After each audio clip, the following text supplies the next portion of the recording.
why some exes won't be direct and say the situation, I don't want to get you back, or I don't want to talk to you.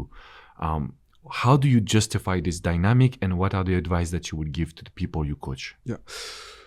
Most of the individuals that I coach deal with hot and cold exes. Mm-hmm. And the reality is, even if your ex is convinced that they don't want to be with you, there's still part of them that still cares. There's part of them that still want that validation of knowing that they could be with you if they wanted to. And so sometimes it's very blatant, and sometimes it's more subtle. But most of the individuals that I've coached over the last 10 years had to deal with a hot and cold ex. I'm dealing with a man, an amazing guy in Dubai, actually in Abu Dhabi, who is also dealing with an hot and cold ex. But it's not this traditional hot and cold. She has been very, very distant, but she won't tell him stop reaching out. She won't tell him move on.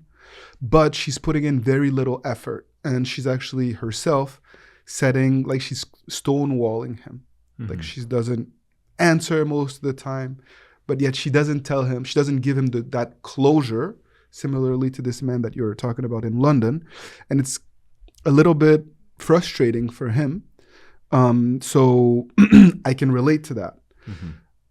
But I'm eager to hear, what type of advice did you give to this individual, and why do exes act hot and cold? Basically, I told him, you have tried a lot. You have bought some gift, you try to communicate with her, you've tried to be nice, you've tried to change. And the reason why he has done all of this is because in the relationship, he was lacking some efforts, didn't show much love, were not enough at the house, was not helping her for, the day-to-day tasks. And so he had a lot of guilt in him, and he was trying to reach out to her. Right. In my opinion, the reason why she was hot and cold, it's because she's in a rebuild phase. She needs time to rebuild herself, so she doesn't want to stop the communication, but she's not making any efforts towards the communication. What is the number one action, in my opinion, is to use the no contact, but not in a way to see this as a balance of control, not in a way to make someone react or fear losing you. It's mostly we need both time. He needs time to change and heal, and she needs time to rebuild herself and let the negativity go so they can have a better communication. The problem is he doesn't want to do the no contact because he's scared to lose her. Yeah. So I needed to explain to him that the no contact, it's not just we don't respond. It's only we take time before we initiate. If she wants to communicate, we will do it. But right now she's telling you, I need time. She's not telling you, but she's showing you that I need time. And I think that's the worst in a hot and cold situation, is that they don't say the words we want to hear, but their action can mean something. What do you think of the no contact in this case? So yeah, I think that it makes a lot of sense to pull away, to send a message, to continue to focus on you.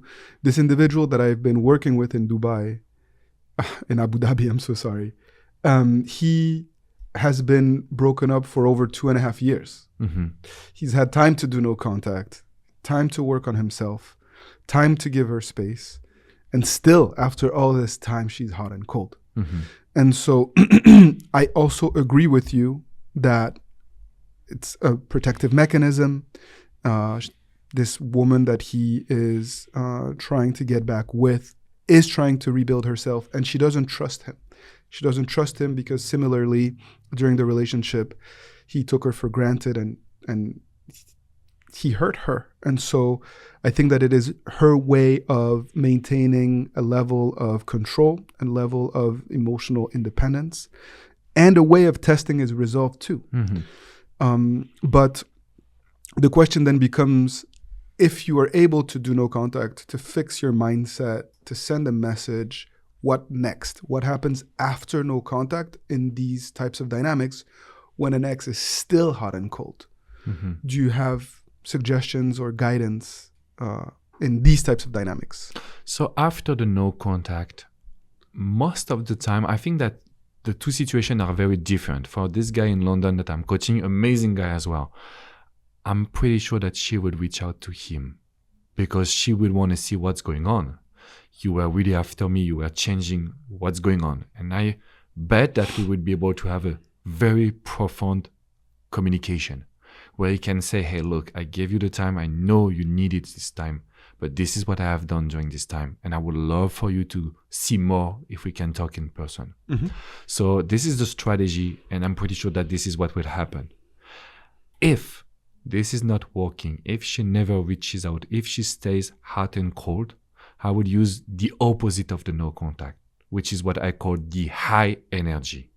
I want to use the high energy, meaning I want to show that I'm very happy, very confident, very positive, to see if this will make the ex react a little bit more.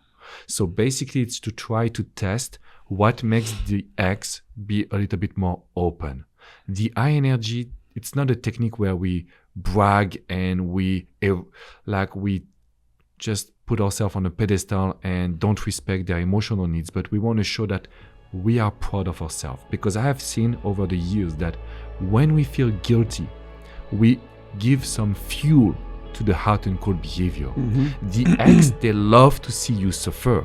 So if you're like still guilty for the past, they will use it against you. The moment you're not guilty and you're showing it, they start to have different behavior. So we can break the hot and cold and get better results.